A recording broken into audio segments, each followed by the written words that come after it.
All right, what is up, everybody? We are back with another edition of Everyday Hoops.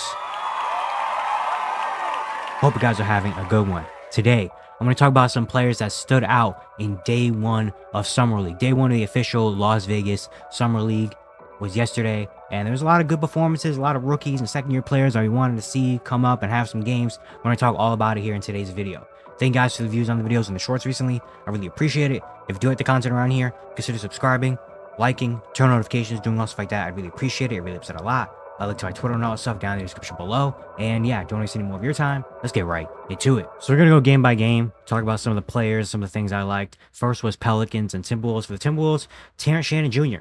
looked like the best player on the court out there. Finished with 20 points, 6 rebounds, 9 assists, shot 6 of 14 from the field in 31 minutes. He was great. I mean, he is supposed to be like the Wolves are kind of banking on him along with a bunch of other young guys to be rotational players next year and to find ways to impact the team. And he looked like the best player on the court last night, and he showed that he's got a lot of potential. His obviously we know about his downhill getting to the basket ability. That's been, his best ability so far. But his passing ability was amazing. 9 assists. He made some really nice passes that he looked like you're gonna see a lot of these players like too good for summer league type of guys. Terrence Shannon Jr. looked too good for summer league last night. I mean, the passes he was making, the like reads he was making, the shots he was taking, it just looked like he was in full control of the game. He was the best player on the court. So it's really encouraging to see that for Minnesota. Again, it's only one. All this in this entire video is just one summer league game. So we don't want to overreact and think about this too much. But Terrence Shannon looked really, really good yesterday. And I like the potential of him potentially being a big player in Minnesota's rotation next year. We also have Johan Beringer, the rookie, 17th overall pick. He was a monster in the interior. 6 blocks, 8 rebounds, 11 points. He was just owning the paint. I mean, his defense was really, really good. He was always in great positioning. Even like help defense, got a couple blocks there. But I also love his motor. Like, I felt like he was running the floor hard every time, getting into the paint. He had 3 offensive rebounds that resulted in putback dunks. Like, it's just his motor, his energy, his effort was all over the court, and I love that.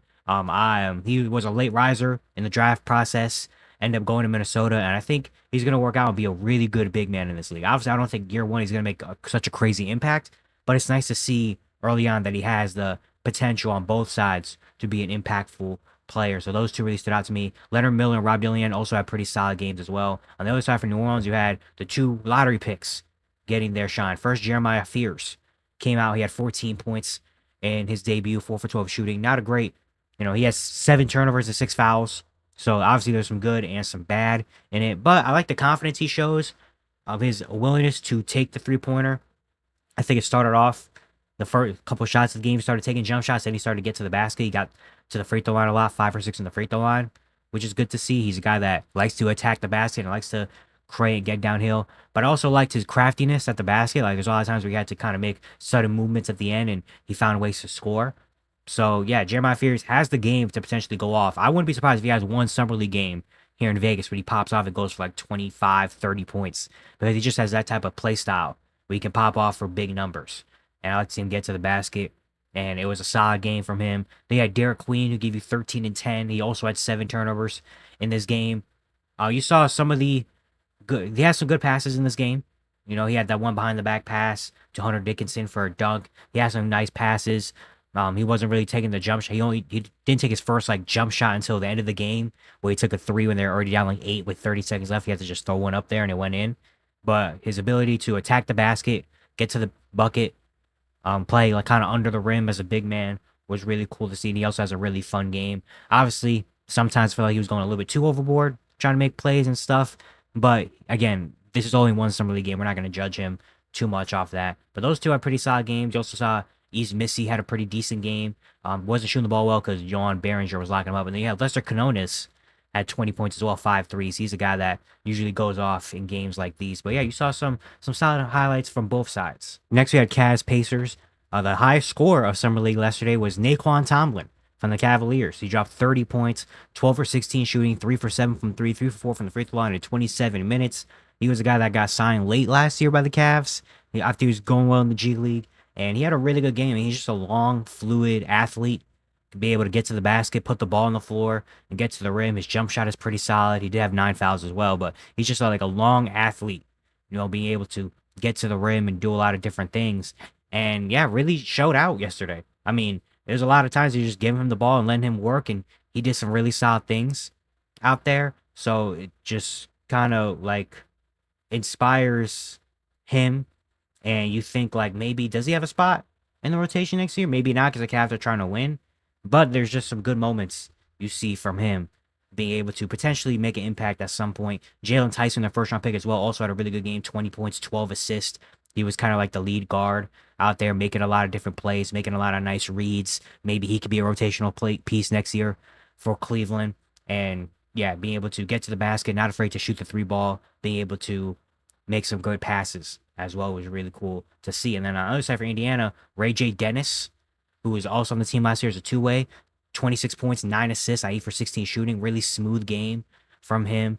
I feel like made a lot of right passes, right plays, whether it was getting to the basket, shooting the three. I felt like he always just knew what to do and always knew which one was the right one to pick, which decision was the right one to pick. And he had a really, really nice game for himself. And then you also had Quentin Jackson, who came off the bench and gave you 24 points on 8 for 10 shooting. He potentially could be an actual like rotational player next year for Indiana with all the injuries and all the things they have going on.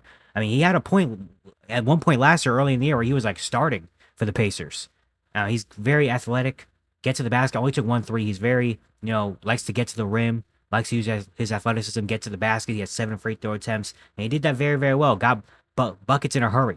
So maybe this showing can be like, hey, I'm a rotational, like, play me more. I'm a rotational piece for the team next season. Next, you have Thunder Nets. For the Thunder, their backcourt really. AJ Mitchell will start off with.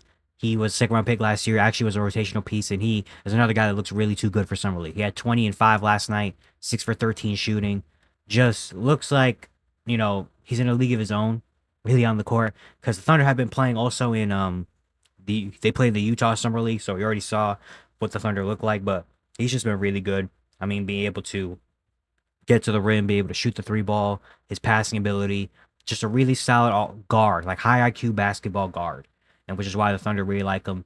They signed him to a real contract this summer, and it's like they got a good value for what AJ Mitchell does. So he's just been really killing it. I won't be surprised if he at one point gets shut down during the summer league. And then you also have Nikola Topic, who everyone's really excited to see. He was a lottery pick last year, didn't play at all last season, was a projected top 5 pick before he tore his ACL. And so far, he's been really good as well. I've been really impressed. He had 18 and 6 last night on 7 for 18 shooting. He just is high IQ, really. He made a lot of amazing passes, amazing plays. That was just like, yeah, he knows how to control the offense. His ability to be able to attack the rim and not being afraid to attack the rim. Also not afraid to shoot the three ball as well, even though a lot of them weren't going in. His ability to shoot the three ball as well. It just looks really under control and steady. He never looks like he's trying to do too much or, doesn't know what he's doing. Like, he always feels like he knows where he wants to go, what he wants to do at certain spots. So that backcourt right there has just been really good. And the Thunder overall in general, like, even you had Chris Youngblood from Alabama, who had a couple threes, had 19 points. Brooks Barnhizer has been really good. He had 7 steals. He's been amazing defensively. This Thunder team honestly looks like Summer League championship like type of levels. For Brooklyn, I didn't really have one player that I really was like super blown away with. Like, Danny Wolf had his good moments, but he also didn't make a field goal. Igor Demin hit a couple 3-pointers. He was solid. Nolan Traore got to the free throw line a lot. Ben Saurov had some nice looking plays. Really, their guy was Drew Timme, who had 22 points at 10 field goals. Drew Timmy's always going to go off in Summer League and the G League and things like this. This is just what he does.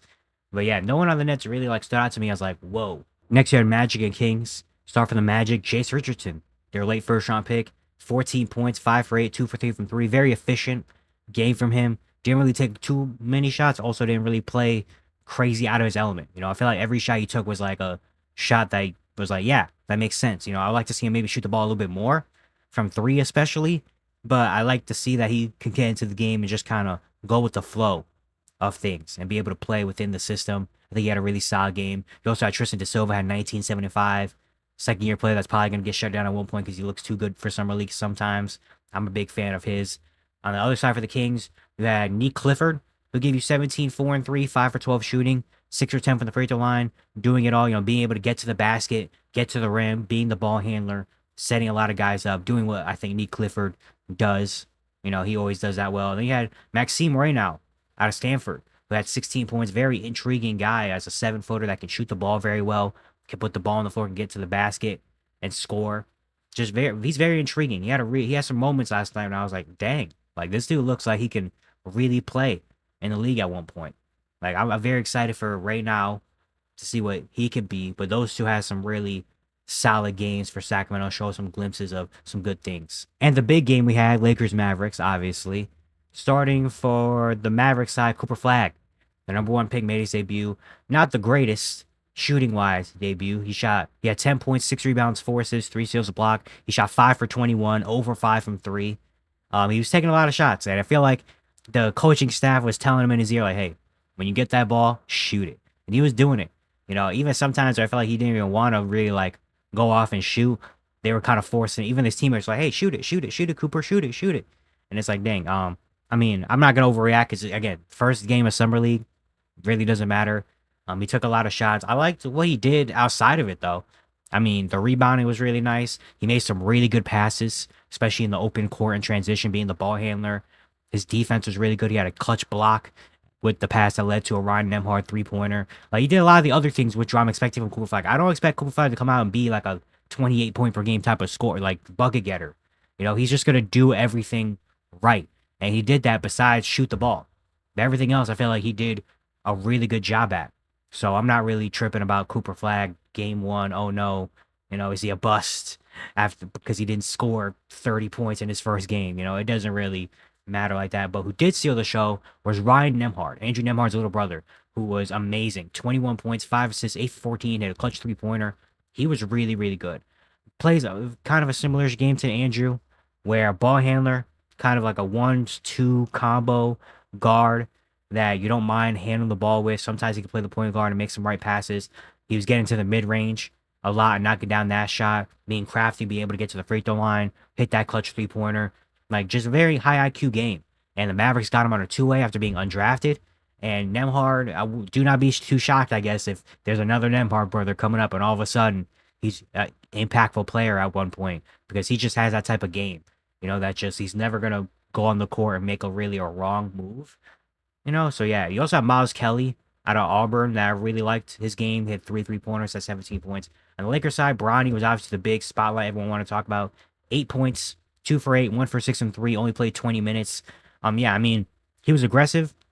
Yeah, certain times in terms of shooting the ball, he took the game-winning shot, which didn't hit. But I like the defense that he showed. And yeah, he's not really doing too much in the summer league. But also, it feels like he's not really playing a crazy amount of minutes as well.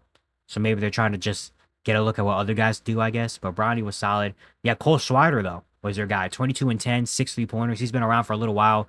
Just a pure shooter from Syracuse, pure shooter. And if he keeps having the summer league, someone's going to get him on a 2-way. I feel like the last couple of years, he's been a guy that's been like on a 2-way in the G League going off. You know, someone like that. So Cole Swider did pretty solid. Dog Connect has some shots. DJ Stewart has been getting some buckets. And then Darius Bazley's also around here playing good defense and rebounding. I hope someone gives Darius Bazley another shot in the league at some point. Next, we have Nuggets Bucks. Got a game winner in this game, Jamari Bouye, who I really like. He's been around for a little while. I think he's a really solid backup point guard. Hit a game winner.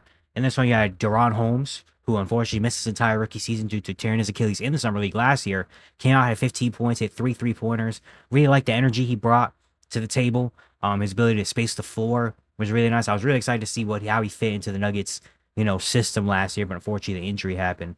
But maybe he can make a spot for him this year, man. He plays with a lot of heart, a lot of energy, can shoot the 3-ball well, can rebound, can handle the ball and make some good passes a little bit here and there. So yeah, Deron Holmes show off and hit a couple shots, which I really like to see. From Milwaukee, Chris Livingston, who was a late second round pick a couple years ago, actually got waived, I think, during this offseason, but he came out, have 18 points, 7 for 12, 3 for 6 and 3, using his body to be able to get to the rim. His athleticism, was shooting the 3-ball a little bit well. And he's still very young. He was a top high school guy, went to Kentucky, things didn't really work out there, went to the draft anyway, got a promise, got drafted by the Bucks, and has been in the G League for the past 2 seasons. So maybe after this, some team sees him as like, hey, why not take the shot and see if maybe he can become a guy that can play at one point in the league with his athleticism and his body.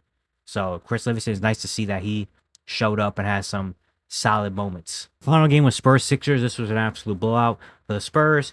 We saw David Jones Garcia, who was not the one that we were wanting to see at this summer league, but he has been going off. They played in the California Classic, and he was going off in the California Classic in first game in Vegas, still going. 25 points, 4 steals, 9 for 12, 4 for 5 from 3. He's been a bucket. He's been an absolute bucket so far in the summer league. He did that in Memphis, where he was one of the top scorers in the NCAA. He did it last year in the G League. When he was playing, he had some big games, and now he's doing it in summer league. Really just showing like, hey, I can play at this level. You know, wing, a lefty that could shoot the 3 ball, can get to the rim, has kind of a herky jerky little bit type of game that's very unique and odd, but it gets the job done. And if he keeps this going, someone's gonna give him a 2-way at some point. I mean, if he continues to do what he's been doing and be able to score the ball like that and like just do it efficiently as well, like definitely some teams are gonna be like, you know what, give it a shot. Then you saw Carter Bryant, who didn't have a great offensive game, only hit 1 shot. But defensively, he was all around. You saw the clip go viral on X on kind of like his defensive communication and what he was doing there. And that's what just the Spurs need. I mean, that's what he is. You know, he's an amazing defender, would potentially be a good 2-way guy. And you saw the defense be on display last night. You know, he has some great moments where it's like, dang, this dude is going to be a really good NBA player at one point. So it's nice to see that for him. The Sixers, there wasn't no VJ Edgecombe, so there wasn't really much to see or talk about, but there's some fun names on this roster that I'm like, hey, hopefully they can pop off at one point. But yeah, it's gonna be it for today. Hope you guys enjoyed. Once again, if you do like the content around here, consider subscribing, liking, turn on notifications, doing all stuff like that. I'd really appreciate it. It really helps out a lot. And yeah, I'll see you guys tomorrow.